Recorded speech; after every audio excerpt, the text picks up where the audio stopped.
নমস্কার বন্ধুরা, আজ আমি মসুর ডাল দিয়ে একটা মোচার রেসিপি নিয়ে এসেছি। প্রথমে মোচাটাকে সিদ্ধ করে নিয়েছি। এরপর ছোট ছোট করে কাটা আলু,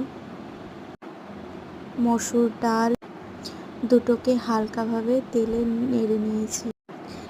এরপর কড়াইয়ের মধ্যে আবার তেল দিয়ে তাতে একটু পাঁচফোড়ন, পেঁয়াজটাকে ভালোভাবে নেড়ে নিয়েছি। এরপরে আমি বাটিতে মশলা রেডি করব। তাতে নিয়েছি আদা রসুনের পেস্ট, জিরে গুঁড়ো, ধনে গুঁড়ো, অল্প একটু গরম মশলা গুঁড়ো। এরপর পেঁয়াজটা ভাজা ভাজা হয়ে গেলে মশলাটা আমি কড়াইয়ের মধ্যে দিয়ে দেওয়ার পরে মশলাটা কষা হয়ে গেলে তাতে একটু হলুদ, লবণ দিয়ে আরেকটু কষিয়ে নেব। এরপর মোচাটাকে আমি দিয়ে দেওয়ার পরে মশলার সঙ্গে একটু নেড়ে নেব। তারপরে নেড়ে নেওয়া হয়ে গেলে আলু আর মসুর ডালটাকে আমি সেদ্ধ করে রেখেছিলাম সেটাকে দিয়ে দিলাম।